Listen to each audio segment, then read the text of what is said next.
नमस्कार, हमारे चैनल में आपका स्वागत है। मैं हूं रामचंद्र मौर्य। साथियों, 5 राज्यों में चुनाव प्रचार पीक पर है, शिखर पर है। सभी राज्यों में भारतीय जनता पार्टी पूरी ताकत झोंक रही है, पूरी मशीनरी झोंक रही है। यहाँ तक कि सीबीआई, ईडी, आईटी को भी झोंक रही है। सेना के जवानों को प्रचार कार्य में लगा दी है, नौकरशाही को प्रचार में लगा दी है। और कांग्रेस भी पीछे नहीं है। कांग्रेस भी पूरी ताकत के साथ, पूरी शिद्दत के साथ 5 राज्यों का चुनाव जीतने के लिए एड़ी चोटी का प्रयास कर रही है। लेकिन साथियों, ध्यान दीजिए तो भारतीय जनता पार्टी के प्रमुख नरेंद्र मोदी का असली दुश्मन कौन है? असली सियासी दुश्मन या कहें राजनीतिक दुश्मन कौन है? राहुल गांधी हैं, मल्लिकार्जुन खड़गे हैं, अखिलेश यादव हैं, ममता बनर्जी हैं, नीतीश कुमार हैं। विपक्ष तो पूरा है ही राजनीतिक दुश्मन। लेकिन भारतीय जनता पार्टी के लोग भी नरेंद्र मोदी के दुश्मन हैं। भारतीय जनता पार्टी में ज्वालामुखी उठने वाला है 3 दिसंबर को, और यह ज्वालामुखी कितना विकराल होगा, कितना भयावह होगा, वह तो 3 दिसंबर को ही पता चलेगा। लेकिन आहट आ रही है कि भारतीय जनता पार्टी 3 दिसंबर के बाद टूट के कगार पर खड़ी हो जाएगी। अगर वह 5 राज्यों के चुनाव हार जाएगी तो हिमाचल और कर्नाटक और दिल्ली एमसीडी के हारने पर उतना बवाल नहीं मच सका। अंदर ही अंदर आग सुलगती रही। भारतीय जनता पार्टी के अंदर ही अंदर बगावत के सुर उठते रहे। बाहर नहीं आ सके बगावत के सुर। लेकिन 3 दिसंबर को निश्चित है कि भारतीय जनता पार्टी में बहुत बड़ा तूफान आने वाला है।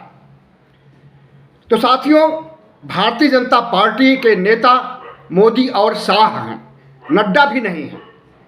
मुख्य नेता, शीर्ष नेता, आला कमान जो कुछ भी कहें वो मोदी हैं और शाह हैं। और विपक्ष तो इनका दुश्मन है ही, ये तो ऐलानिया सबको पता है। लेकिन इनके दुश्मन जो भारतीय जनता पार्टी के नेता खुद हैं, वो कौन हैं? आज हम इन्हीं को चिन्हित करेंगे। भारतीय जनता पार्टी के नेता नरेंद्र मोदी अपने आगे किसी भी पार्टी के नेता को नहीं जाने देना चाहते हैं।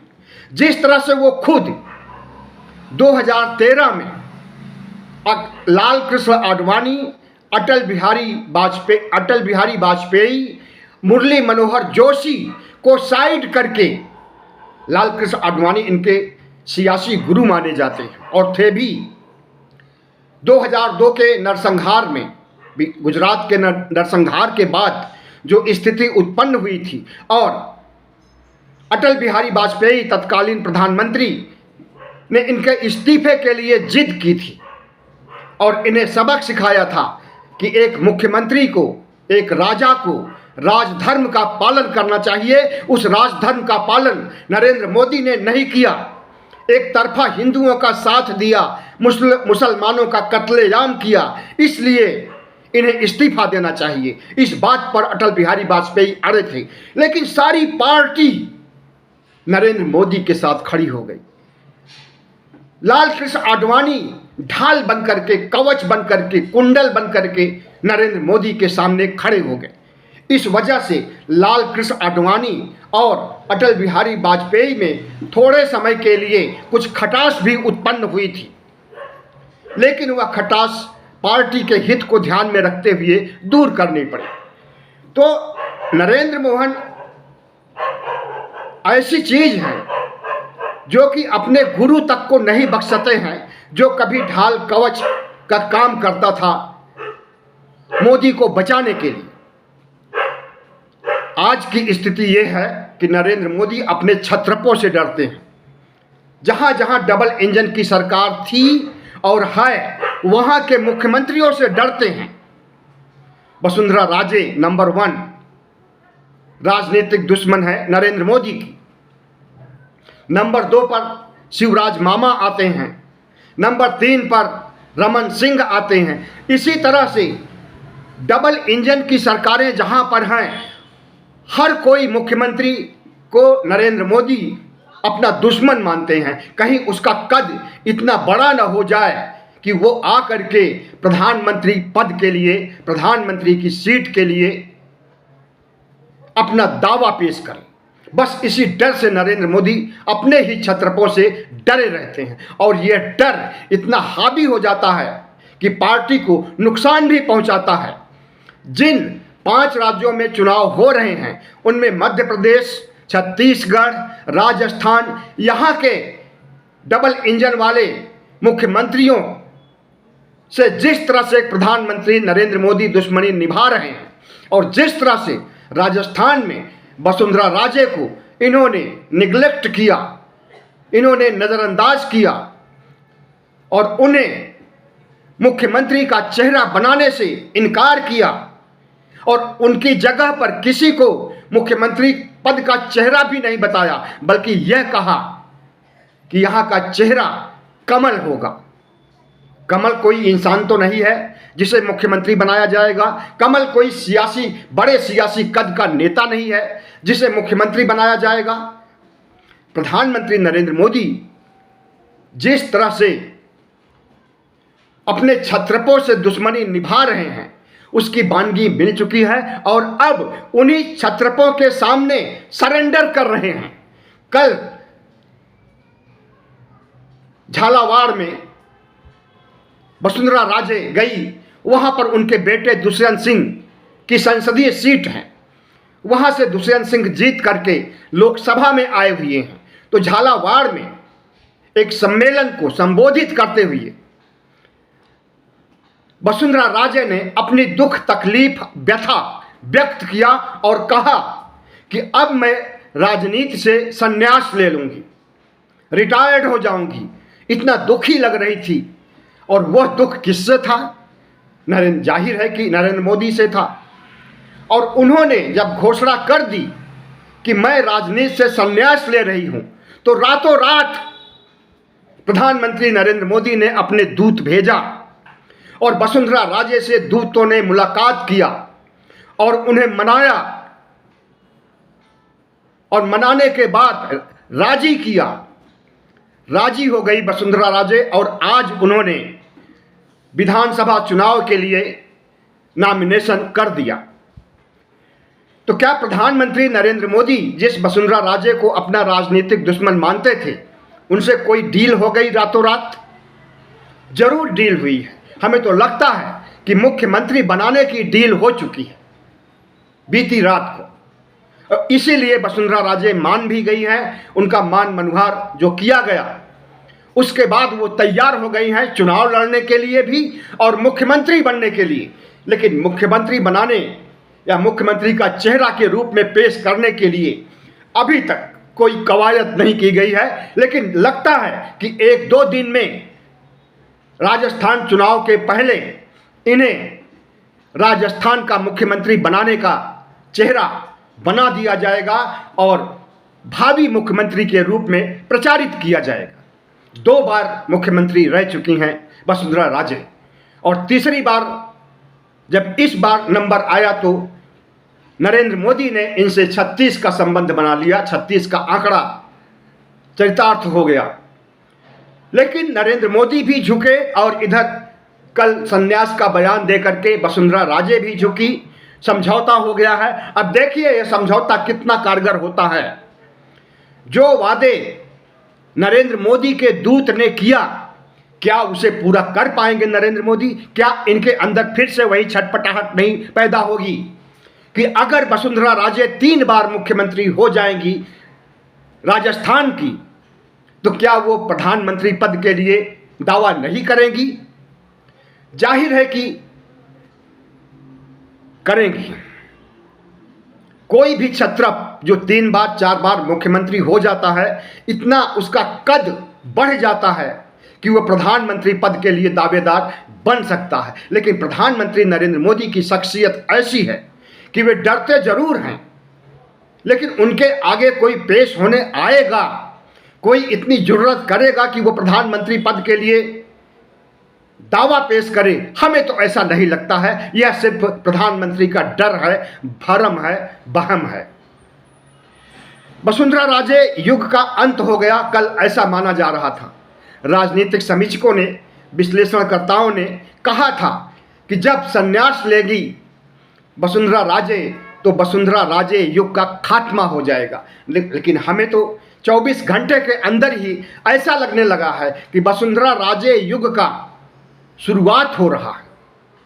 और ये शुरुआत कहाँ तक जाएगा? दिल्ली तक जाएगा, दिल्ली के सिंहासन तक जाएगा, इसे आज नहीं कहा जा सकता है। लेकिन एक महिला है, राजसी ठाट-बाट राजवंश की महिला है, राजस्थान वासियों के दिलों पर राज करती हैं और 3 बार मुख्यमंत्री अगर तीसरी बार बन जाएंगी तो इनका सियासी कद बिल्कुल नरेंद्र मोदी और अमित शाह के आसपास हो जाएगा, या यूं कहें कि बराबर हो जाएगा। वसुंधरा राजे एक ऐसी नेता हैं जिनके बिना राजस्थान में प्रधानमंत्री नरेंद्र मोदी किसी और को मुख्यमंत्री का चेहरा बना करके नहीं पेश कर सकते। कई सर्वे हुए हैं जिसमें अशोक गहलोत के बाद वसुंधरा राजे को ही मुख्यमंत्री बनाने की पेशकश की गई थी और इन्हें ही सबसे ज़्यादा सर्वे में स्थान मिला है। गजेंद्र सिंह रावत और जितने भी इनके राजस्थान के बड़े चेहरे हैं, उनमें से किसी का नाम राजस्थान वासियों ने नहीं लिया मुख्यमंत्री के रूप में।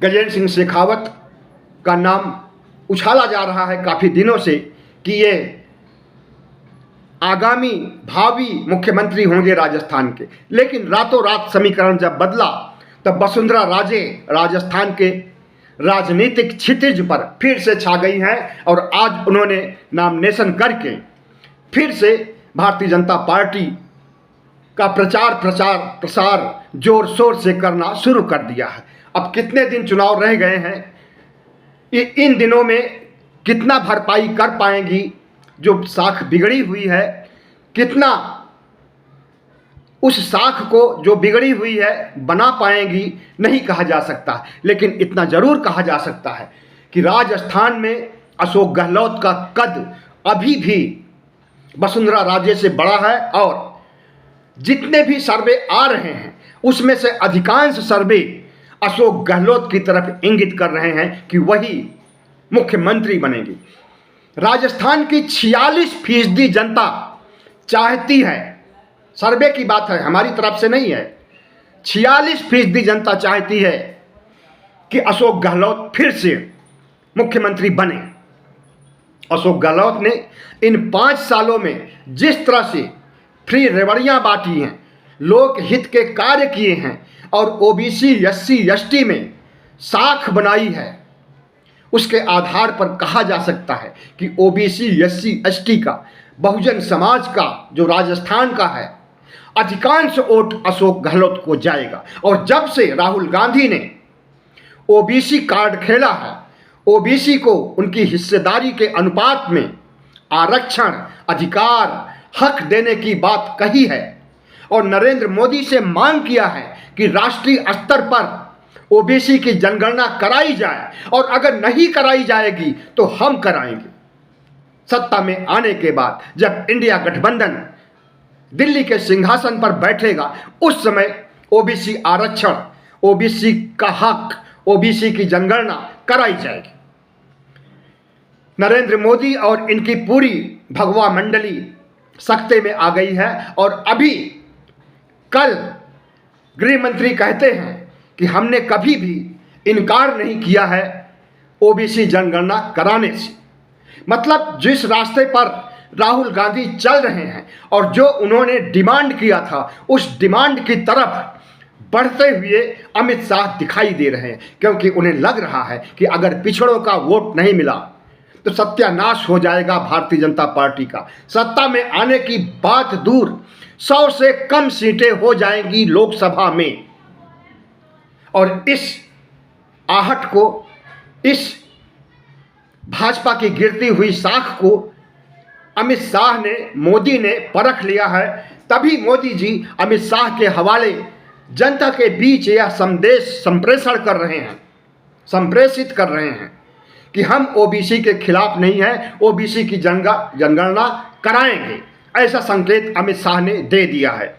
तो इसे भारतीय जनता पार्टी की जीत कही जाए कि ओबीसी हितों के लिए वो काम करने जा रही है, या फिर यह माना जाए कि राहुल और इंडिया के दबाव से अमित शाह आज पटरी पर आ रहे हैं, ओबीसी के हितों, ओबीसी की जनगणना, ओबीसी के अधिकारों की बात कर रहे हैं।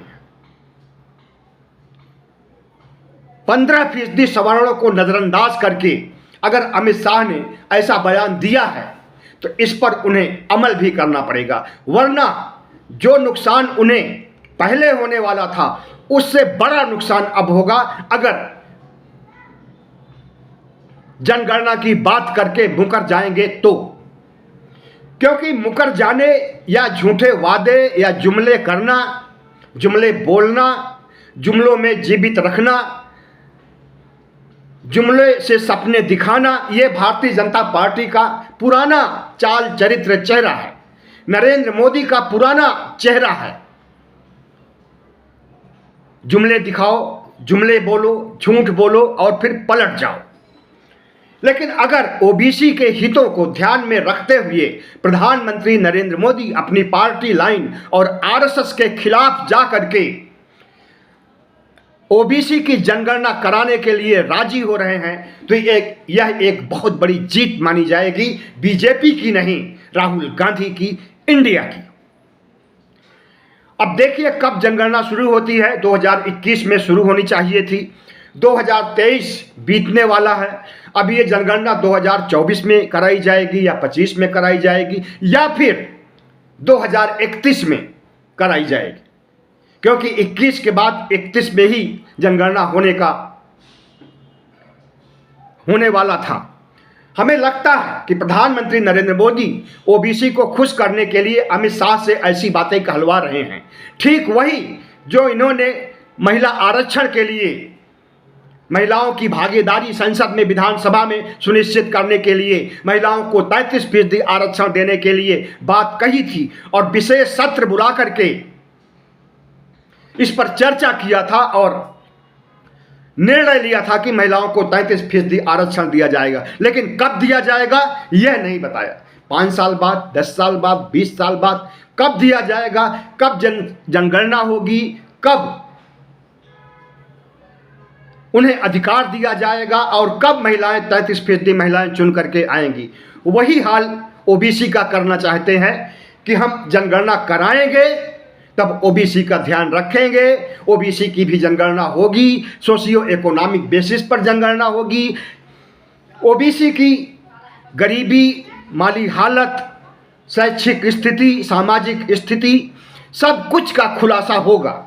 लेकिन हमें नहीं लगता कि प्रधानमंत्री नरेंद्र मोदी ईमानदारी से इस बात को लागू करेंगे, क्योंकि अगर वो चाहें तो अभी ओबीसी को आरक्षण दे सकते हैं उनके भागीदारी के अनुसार। क्योंकि 2011 में जो जनगणना कांग्रेस ने कराई थी और वो जनगणना में, उस जनगणना में ओबीसी की जनगणना की गई थी सोशियो इकोनॉमिक बेसिस पर। लेकिन उस जनगणना की रिपोर्ट आने पर प्रधानमंत्री नरेंद्र मोदी उस पर कुंडली मार करके बैठ गए और आज तक लीक नहीं किया मीडिया को या इस देश की जनता को नहीं बताया कि ओबीसी की भागीदारी, ओबीसी की जनसंख्या कितनी है देश में। उसी तरह से जिस तरह से कि महिला बिल वही हासिल करने वाले हैं ओबीसी जनगणना की। अगर इनके अंदर ईमानदारी हो तो जो 2011 में जनगणना कांग्रेस ने कराई थी उसके आधार पर महिलाओं को आरक्षण भी दिया जा सकता है 33% विधानसभाओं में, लोकसभा में, राज्यसभा में। और ओबीसी को भी उनकी भागीदारी निश्चित की जा सकती है, क्योंकि जो जनगणना 2011 में हुई थी उसमें 60% से अधिक ओबीसी की जनसंख्या दर्शाई गई होगी निश्चित रूप से। जब 63% बिहार में जनगणना कराने पर पता चला है कि ओबीसी की संख्या है, तो राष्ट्रीय स्तर पर भी 20% से 60% से कम नहीं होगी ओबीसी की संख्या। और उन 60% को 60% आरक्षण भी मिलना चाहिए। लोकसभा, राज्यसभा और तमाम निकायों में इतनी सीटें भी मिलनी चाहिए ओबीसी को। तो जाहिर है कि प्रधानमंत्री नरेंद्र मोदी जब अपने ही छत्रपों से डरे हुए हैं और उन्हें मुख्यमंत्री का चेहरा नहीं बनाना चाहते हैं, उनसे समझौते दर समझौते कर रहे हैं। कब कर रहे हैं? जब चुनाव सिर पर आ गया है, जब वोट देने के लिए लोग तैयारियां कर रहे हैं, जब बूथ पर वोटिंग मशीन पहुंच रही है, उस समय प्रधानमंत्री नरेंद्र मोदी वसुंधरा राजे से और आज तो मामा से भी लगता है समझौता कर लिया। आज मध्य प्रदेश की एक रैली में प्रधानमंत्री नरेंद्र मोदी भी थे और मामा भी थे।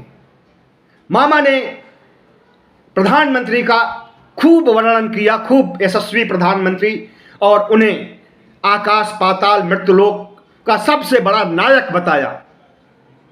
और प्रधानमंत्री नरेंद्र मोदी जब मंच पर आते हैं तो संबोधन में उनका नाम तक नहीं लेते हैं या किसी नेता का नाम नहीं लेते। आज तक प्रधानमंत्री जिन जिन रैली में गए हैं, सबसे पहले वहाँ के अध्यक्ष को, वहाँ के नेताओं को, वहाँ के सांसद को याद करते हैं और उन्हें धन्यवाद ज्ञापित करते हैं। लेकिन आज प्रधानमंत्री नरेंद्र मोदी मंच पर पहुंचने के बाद किसी भी नेता का नाम नहीं लिया, क्योंकि वहां पर शिवराज सिंह बैठे हुए थे। अगर सबका नाम लेते, किसी का नाम लेते, तो शिवराज का नाम लेना पड़ता, क्योंकि वहां के मुख्यमंत्री हैं।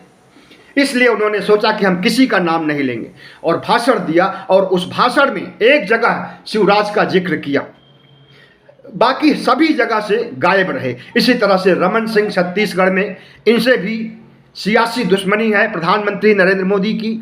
और वसुंधरा राजे के बारे में बताया ही कि रातों रात समझौता हो गया है। अब भारतीय जनता पार्टी की जीत होगी या हार होगी। अगर यही समझौता 1 महीने या 2 महीने पहले हो गया होता तो शायद भारतीय जनता पार्टी को इतने बुरे दिन नहीं देखने पड़ते राजस्थान में और जीत सुनिश्चित हो गई होती। लेकिन आज अशोक गहलोत का पलड़ा भारी लग रहा है और राजस्थान की 46% जनता उन्हें मुख्यमंत्री के रूप में देखना चाहती है। बहुत बहुत धन्यवाद। हमारे चैनल को सब्सक्राइब कीजिएगा, लाइक कीजिएगा और शेयर कीजिएगा, ताकि हमारी आवाज़ 95 करोड़ मतदाताओं तक पहुंच सके।